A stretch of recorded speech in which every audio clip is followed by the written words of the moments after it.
മൈസൂർ സന്ദർശിക്കാൻ പറ്റിയ മാസങ്ങളാണ് ജനുവരിയും ഫെബ്രുവരിയും മാർച്ചും. കാരണം കൂടുതൽ തണുപ്പോ കൂടുതൽ ചൂടോ ഈ കാലയളവിൽ ഉണ്ടാവുകയില്ല. ഇപ്പോൾ മൈസൂർ കുറെ കൂടി മനോഹരമായിട്ടുണ്ട്.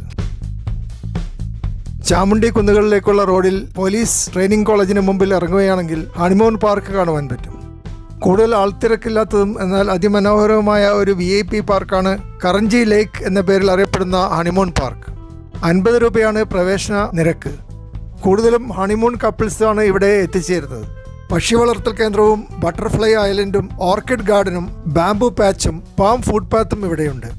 സ്വകാര്യമായി സമയം ചെലവഴിക്കാൻ ഒളിച്ചിരിക്കുന്ന ഇരിപ്പിടങ്ങൾ ഇവിടെ ധാരാളമുള്ളതുകൊണ്ട് ചെറുപ്പക്കാരെ കൂടുതലായി കറഞ്ചി ലേക്ക് ആകർഷിക്കുന്നു.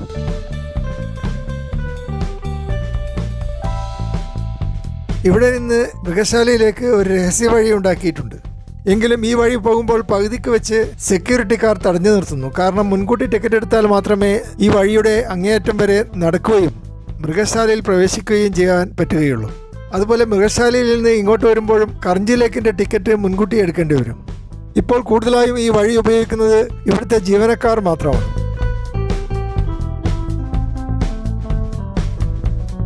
മൈസൂരിലെ ഹെഡ് പോസ്റ്റ് ഓഫീസ് ജംഗ്ഷൻ മനോഹരമായ ഒരു ഇൻ്റർസെക്ഷനാണ്.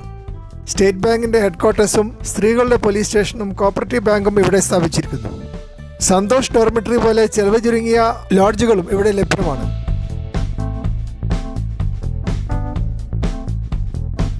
മൈസൂർക്കാർ പൊതുവെ ആരോഗ്യകാര്യങ്ങളിൽ വലിയ ശ്രദ്ധയുള്ളവരാണ്. ബാംഗ്ലൂർക്കാരെക്കാൾ കൂടുതൽ ആരോഗ്യം സംരക്ഷിക്കുവാനുള്ള ഓപ്ഷൻസും മൈസൂർക്കാർക്കുണ്ട്. നഗരത്തിൽ ഏകദേശം 300ഓളം പാർക്കുകളുണ്ട്. ഏറ്റവും പേരെടുത്തത് മൈസൂർ സർവകലാശാല നടത്തുന്ന കുക്കരഹള്ളി തടാകത്തിന് ചുറ്റുമുള്ള പെരിമീറ്റർ ട്രാക്കാണ്. 3.5 കിലോമീറ്റർ ദൂരം മോർണിംഗ് വാക്ക് നടത്തുവാനുള്ള സൗകര്യമുണ്ട്.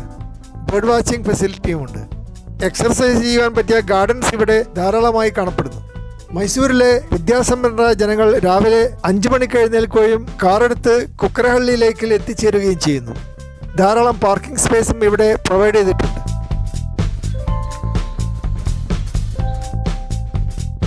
സരസ്വതിപുരത്ത് ഗവൺമെൻറ് യൂത്ത് ഹോസ്റ്റൽ ദിവസം 300 രൂപയ്ക്ക് ഡോർമെറ്ററി ബെഡുകൾ കൊടുക്കുന്നു. വിശാലമായ ലോണും കോൺഫറൻസ് റൂമും ഡൈനിങ് ഹാളും ഇവിടെയുണ്ട്. 800 രൂപ കൊടുത്താൽ ബാത്ത് അറ്റാച്ച്ഡ് ഫാമിലി ഡബിൾ റൂമും ലഭിക്കും. യൂട്യൂബേഴ്സും ഫോട്ടോഗ്രാഫേഴ്സും വിദേശ സഞ്ചാരികളും കൂടുതലായി യൂത്ത് ഹോസ്റ്റലിൽ താമസിക്കാൻ ഇഷ്ടപ്പെടുന്നു.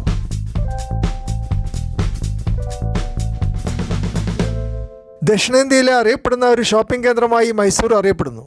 പ്രത്യേകിച്ചും മികച്ച ബാഗുകൾ ലഭിക്കാൻ മൈസൂർ ദേവരാജ് ആർട്സ് റോഡിൽ തന്നെ എത്തിച്ചേരണം.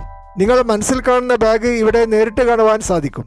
ബാഗുകളുടെ കടകളെ ടാർപോളിൻ എന്നാണ് വിളിക്കുന്നത്. കുറേയധികം കടകളുണ്ടെങ്കിലും ശ്രീ ടാർപോളിൻ മൈസൂർ തങ്ങളാണ് ഒറിജിനൽ ടാർപോളിൻ കടയെന്ന് അവകാശപ്പെടുന്നു. ലിഫ്റ്റും 4 വിശാലമായ ഹാളുകളും ഇവിടെയുണ്ട്. മൈസൂരിൽ കേരള റെസ്റ്റോറൻറ്റുകൾ പൊതുവെ കുറവാണ്. സബർബൻ ബസ് സ്റ്റാൻഡിന്റെ അടുത്തുള്ള കേരള റെസ്റ്റോറൻറ്റുകൾ ഉച്ചഭക്ഷണത്തിന് 300 രൂപയും വൈകിട്ട് ചിലപ്പോൾ അതിൽ കൂടുതലും ഈടാക്കുന്നു.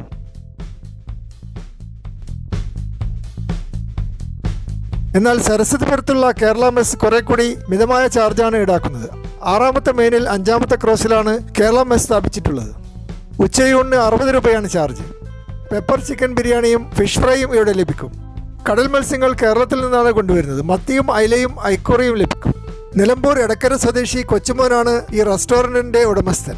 ഇവിടെ വരുന്ന കസ്റ്റമേഴ്സിൽ മലയാളികൾ കുറവും കർണാടകക്കാരും ഉത്തരേന്ത്യക്കാരും കൂടുതലായും കാണപ്പെടുന്നു. കേരള ഭക്ഷണം രുചിച്ചു നോക്കുവാൻ അന്യസംസ്ഥാനക്കാർ കേരള മെസ്സിൽ വരുവാൻ ഇഷ്ടപ്പെടുന്നു.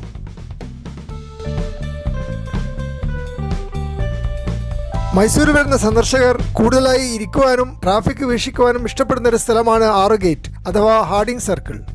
6 ഭാഗങ്ങളിൽ നിന്ന് ട്രാഫിക് വരുന്നുണ്ടെങ്കിലും ഇവിടെ സിഗ്നലുകൾ സ്ഥാപിച്ചിട്ടില്ല. വിശാലമായ സ്ഥലസൗകര്യമുള്ളതുകൊണ്ട് ഡ്രൈവർമാർ സ്വന്തം നിയന്ത്രണത്തിൽ ഈ സർക്കിൾ മറികടക്കുന്നു. കാൽനട യാത്രക്കാർക്കും പ്രയാസമില്ലാതെ റോഡ് മുറിച്ചു കടക്കാൻ ഇവിടെ സാധിക്കുന്നുണ്ട്.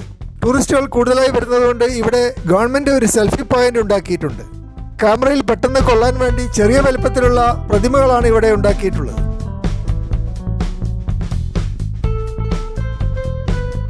റെയിൽവേ സ്റ്റേഷൻ റോഡിനെ മൈസൂരിൽ ഇർവിൻ റോഡ് എന്നാണ് വിളിക്കുന്നത്. അടുത്ത കാലത്തായി ഈ റോഡ് വീതി കൂട്ടി 4-വേ ട്രാക്കാക്കി മാറ്റിയിട്ടുണ്ട്. ജുമാഅത്ത് പള്ളിയുടെ മുൻവശം വീതി കൂട്ടാൻ വേണ്ടി പൊളിച്ചു മാറ്റുകയും ഇപ്പോൾ പുതുതായി റീമോഡൽ ചെയ്യുകയും ചെയ്തിട്ടുണ്ട്.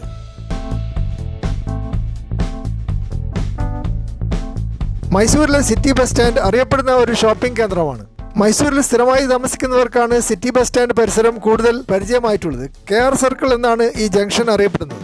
ഇവിടെ മലയാളികൾ ഡോൾഫിൻ ബേക്കറി എന്ന പേരിൽ ഒരു റെസ്റ്റോറൻറ്റ് ഉണ്ടാക്കിയിട്ടുണ്ട്. പണ്ട് അരമന ബേക്കറി എന്ന് അറിയപ്പെട്ടിരുന്ന ഈ റെസ്റ്റോറൻറ്റ് ഒരു ഡബിൾ ഡെക്കർ ബസിൻ്റെ ആകൃതിയിലാണ് ഉണ്ടാക്കിയിട്ടുള്ളത്. കാമുകന്മാർക്ക് സല്ലപിക്കാൻ വേണ്ടി നീഷേ ഗാർഡനും ഉണ്ടാക്കിയിട്ടുണ്ട്. ബർത്ത്ഡേ പാർട്ടികൾ നടത്താൻ പറ്റിയ സ്ഥലമാണ് ഈ നീഷേ ഗാർഡൻ.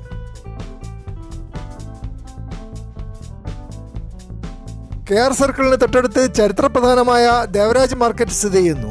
800ഓളം കടകൾ ഈ മാർക്കറ്റിന്റെ ഉള്ളിലുണ്ട്.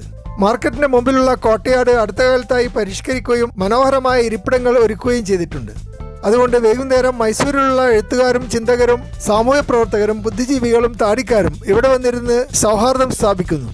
മാർക്കറ്റിനകത്ത് പഴങ്ങളും പച്ചക്കറികളും മറ്റ് അവശ്യ വസ്തുക്കളും ചുരുങ്ങിയ വിലക്ക് ലഭിക്കുന്നു. മാർക്കറ്റ് മുഴുവൻ നടന്നു കാണണമെങ്കിൽ 1 മണിക്കൂർ സമയം വേണ്ടിവരും.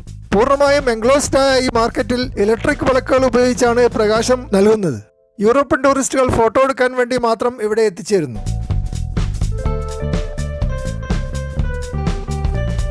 മൈസൂരിലെ സൂ ഗാർഡൻ ഏറ്റവും പോപ്പുലറായ ഡെസ്റ്റിനേഷനായി അറിയപ്പെടുന്നു. എപ്പോഴും വലിയ ആൾക്കൂട്ടം ഇവിടെ കാണുവാൻ പറ്റും.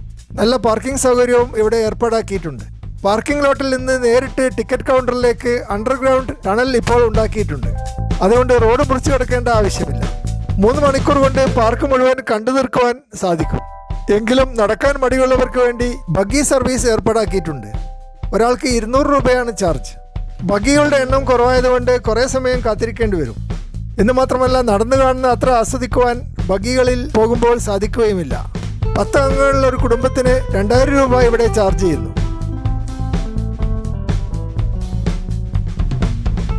മൈസൂരിലെ ചാമുണ്ഡി കുന്നുകൾ ദക്ഷിണേന്ത്യയിലെ ഏറ്റവും അറിയപ്പെടുന്ന ടൂറിസ്റ്റ് സങ്കേതങ്ങളിൽ പെട്ടതാണ്. പ്രശസ്തമായ ഒരു ക്ഷേത്രം എവിടെയുണ്ടെങ്കിലും കൂടുതൽ ടൂറിസ്റ്റുകളും താല്പര്യപ്പെടുന്നത് ക്ഷേത്രത്തിന് ചുറ്റുമുള്ള കാഴ്ചകൾ കാണുവാനാണ്. കേരളം പോലെ തന്നെ ഇന്ത്യയിലെ മറ്റ് സംസ്ഥാനങ്ങളിലും നഗരവാസികളും വിദ്യാസമ്പന്നരും കൂടുതലും നിരീശ്വരവാദികളായതുകൊണ്ട് അമ്പലങ്ങളിലും പള്ളികളിലും പോകുവാൻ താല്പര്യമുള്ളവർ കുറവാണ്. നഗരത്തിൽ നിന്ന് തുടർച്ചയായി ചാമുണ്ഡി കുന്നുകളിലേക്ക് ബസ് സർവീസ് ഉണ്ട്. ചാമുണ്ഡി ദേവി കൊന്ന രാക്ഷസന്റെ പ്രതിമ ഇവിടെ സ്ഥാപിച്ചിരിക്കുന്നു. ഇതൊരു സെൽഫി പോയിന്റായി മാറിയിട്ടുണ്ട്. ധാരാളം പാർക്കിംഗ് സൗകര്യവും ഇവിടെ ഏർപ്പാടാക്കിയിട്ടുണ്ട്.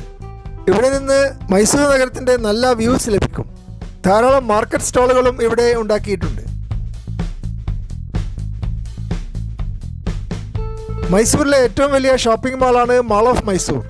തിരക്ക് കുറഞ്ഞ ഒരു ഷോപ്പിംഗ് കേന്ദ്രമാണ് മാൾ ഓഫ് മൈസൂർ. വിലക്കുറവും ഇവിടെ വളരെ ശ്രദ്ധിക്കപ്പെടുന്നുണ്ട്. ഒരു ബർഗറിന് 49 രൂപ മാത്രമേ ചാർജ് ചെയ്യുന്നുള്ളൂ. എങ്കിലും ആൾക്കൂട്ടം കുറവാണ്. തണുപ്പുള്ള കാലാവസ്ഥയായതുകൊണ്ട് എയർ കണ്ടീഷനിങ് ആരെയും ആകർഷിക്കുന്നില്ല. ദേവരാജ് അർസ് റോഡ് പോലെയുള്ള മികച്ച ഓപ്പൺ എയർ ഷോപ്പിംഗ് മാർക്കറ്റുകളിലാണ് ജനങ്ങൾക്ക് കൂടുതൽ താല്പര്യം. എങ്കിലും മാൾ ഓഫ് മൈസൂരിലെ മികച്ച ഫുഡ് കോർട്ട് ധാരാളം കസ്റ്റമേഴ്സിനെ ഇങ്ങോട്ട് ആകർഷിക്കുന്നുണ്ട്. മാൾ ഓഫ് മൈസൂരിനടുത്ത് കുതിരപ്പന്തയം നടത്തുന്ന റേസ് കോഴ്സ് കാണുവാൻ പറ്റും. അതുപോലെ റാഡിസൺ ബ്ലൂ പ്ലാസ എന്ന നക്ഷത്ര ഹോട്ടലും ഇവിടെ തന്നെയാണ്. കേരളത്തിൽ നിന്നുള്ള ബസ്സുകൾ എത്തിച്ചേരുന്നത് സബർബൻ ബസ് സ്റ്റേഷനിലാണ്. ഇവിടെയുള്ള ലോഡ്ജുകൾ ചെലവ് കൂടിയതും സൗകര്യം കുറഞ്ഞവയുമാണ്. കൂടുതൽ ചെലവ് ചുരുങ്ങിയ ലോഡ്ജുകൾ ലഭിക്കുവാൻ സപ്ന ബുക്ക് സ്റ്റാൾ പ്രദേശമാണ് അനുയോജ്യമായിട്ടുള്ളത്. 1000 രൂപയിൽ താഴെയുള്ള ലോഡ്ജുകൾ സപ്ന ബുക്ക് സ്റ്റാൾ പരിസരത്ത് മാത്രമേ ലഭിക്കുകയുള്ളൂ. ബസ് സ്റ്റാൻഡിൻ്റെയും റെയിൽവേ സ്റ്റേഷൻ്റെയും ഒത്ത മധ്യത്തിൽ നടന്നു പോകാവുന്ന ദൂരത്തിലാണ് സപ്ന ബുക്ക് സ്റ്റാൾ പരിസരം. സപ്ന ബുക്ക് സ്റ്റാളിൻ്റെ നേരെ എതിർവശത്ത് അശോക ലോഡ്ജ് 300 രൂപയ്ക്ക് ബാത്ത് അറ്റാച്ച്ഡ് മുറികൾ കൊടുക്കുന്നു. ഇവിടെ നല്ല ഒരു റെസ്റ്റോറൻറ്റുമുണ്ട്. അശോക ലോഡ്ജിൻ്റെ എതിർവശത്ത് മധൂർ ടിഫാനീസ് 110 രൂപയ്ക്ക് പൂരിയും ചപ്പാത്തിയും ചോറും കറികളും ഉൾപ്പെടുന്ന ലഞ്ച് നൽകുന്നു. കേരള പൊറോട്ടയും മഷ്റൂം കറിയും കൂടി 100 രൂപ ചാർജ് ചെയ്യുന്നു. മധൂർ ടിഫാനീസ് എന്ന ഈ റെസ്റ്റോറൻറ്റ് ബാംഗ്ലൂർ റോഡിലുള്ള മധൂർ നഗരത്തിലുള്ള ആളുകളാണ് നടത്തുന്നത്. ഉള്ളി ജ്യൂസിൽ ഉണ്ടാക്കിയ മധൂർ വട ഇവിടെ ലഭിക്കും. ഇവിടുത്തെ ഉപ്മാവിന് പ്രത്യേകമായ ടേസ്റ്റാണ്. 35 രൂപയാണ് നിരക്ക്. കാരാബാത്ത്, ഉപ്പിട്ടു എന്നൊക്കെയാണ് കന്നഡ ഭാഷയിൽ ഉപ്മാവിനെ വിളിക്കുന്നത്. മധൂർ ടിഫാനീസ് റെസ്റ്റോറൻറ്റിൻ്റെ വലതുഭാഗത്ത് ധന്വന്ത്രി കംഫർട്ട്സ് എന്ന ലോഡ്ജിൽ 700 രൂപയ്ക്ക് മുറികൾ കൊടുക്കുന്നു. അതിൻ്റെ വലതുവശത്ത് 2 ഗായത്രി ലോഡ്ജുകളുണ്ട്. 350 രൂപയ്ക്ക് കോമൺ ബാത്ത് റൂമുകളും 500 രൂപയ്ക്ക് അറ്റാച്ച്ഡ് റൂമുകളും കൊടുക്കുന്നു. സപ്ന ബുക്ക് സ്റ്റാളിന്റെ നേരെ എതിർവശത്ത് മാനാർ റെസിഡൻസി 1200 രൂപക്ക് മുറികൾ കൊടുക്കുന്നു. ഉച്ചഭക്ഷണത്തിന് 200 രൂപ ചാർജ് ചെയ്യുന്നു. അന്ന സാമ്പാർ മാത്രം മതിയെങ്കിൽ 70 രൂപ കൊടുത്താൽ മതി. ചോറും സാമ്പാറും മോരും കറിയും അച്ചാറും അന്ന സാമ്പാറിൽ ഉൾപ്പെടുന്നു. മനോഹരമായ കൊട്ടേഷൻസ് ചുമരിൽ എഴുതി വച്ചിട്ടുണ്ട് മന്നാർ റെസിഡൻസി മാനേജ്മെൻറ്റ്. അതുപോലെ അശോക ലോഡ്ജിൻ്റെ ഇടതുവശത്ത് അഗർവാൾ ലോഡ്ജ് 500 രൂപക്ക് മുറികൾ കൊടുക്കുന്നു. റെയിൽവേ സ്റ്റേഷനിൽ IRCTCയുടെ ഒരു ലോഡ്ജുണ്ട്. 1300 രൂപക്ക് മുറികൾ കൊടുക്കുന്നു. റെയിൽവേ സ്റ്റേഷൻ്റെ ഉള്ളിൽ തന്നെ താമസിച്ചാൽ ഓട്ടോറിക്ഷ ചാർജ് ലാഭിക്കുവാൻ പറ്റും. ധാരാളം ഫോറിനേഴ്സ് ഇപ്പോൾ മൈസൂർ കാണുവാൻ വരുന്നുണ്ട്. അന്താരാഷ്ട്ര ടൂറിസ്റ്റ് ഭൂപടത്തിൽ താജ്മഹലിനോട് കിടപിടിക്കുന്ന ഒരു ഇന്ത്യൻ ഡെസ്റ്റിനേഷനായി മൈസൂർ മാറിക്കഴിഞ്ഞു. അമേരിക്കയിലെ അയോവ സ്വദേശിയായ കമ്പ്യൂട്ടർ എഞ്ചിനീയർ ക്രൈസിനോട് മലബാർ മാഗസിൻ സംസാരിച്ചു. അദ്ദേഹം ഇന്ത്യയിൽ പല സ്ഥലങ്ങളും ഇതിനകം കണ്ടുകഴിഞ്ഞു. ബംഗ്ലാദേശ് വിഷയത്തിൽ നാളെ നടക്കുന്ന സത്യപ്രതിജ്ഞയ്ക്ക് ശേഷം ഡൊണാൾഡ് ട്രംപ് ഇടപെടുമോ എന്ന് ഇന്ത്യക്കാർ കാത്തിരിക്കുകയാണെന്ന് ഞാൻ മിസ്റ്റർ ക്രൈസിനോട് പറഞ്ഞു. അപ്പോൾ അദ്ദേഹം ചോദിച്ചു, എന്താണ് ഈ ബംഗ്ലാദേശ്? ഞാൻ പറഞ്ഞു, ഇന്ത്യക്ക് അടുത്തുള്ള ഒരു രാജ്യമാണ്. അവിടെയുള്ള ഒരു ദ്വീപ് സ്വന്തമാക്കുവാൻ അമേരിക്ക ആഗ്രഹിക്കുന്നു എന്ന് കേട്ടിട്ടുണ്ട്. അപ്പോൾ മിസ്റ്റർ ക്രൈസ് പറഞ്ഞു, ഞങ്ങളുടെ പ്രസിഡന്റ് ഒരു വമ്പിച്ച ഭൂമിമോഹിയാണ്. കാനഡയും ഗ്രീൻലാൻഡും സ്വന്തമാക്കാൻ അദ്ദേഹം ആഗ്രഹിക്കുന്നു. ബംഗ്ലാദേശിന്റെ ഒരു ദ്വീപിൽ അദ്ദേഹം കണ്ണുവച്ചതിൽ അത്ഭുതമില്ല എന്ന് മിസ്റ്റർ ക്രൈസ് കൂട്ടിച്ചേർത്തു. You are visiting India? Yes. How many days you will be in India? I'll be here for 20 days. 20 days, okay. Which cities you are visiting? So I've been already to Bangalore. Bangalore? And then I've been to Amritsar. Yes, yes. And then went to Mumbai. Okay, okay. Agra, Okay. Delhi.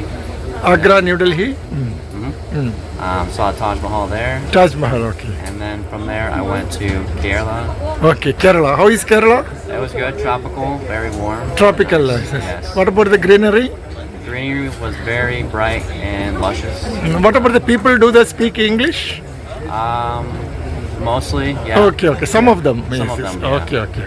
There are many Kerala people in the United States, Yeah, I've seen or have a couple coworkers especially in California.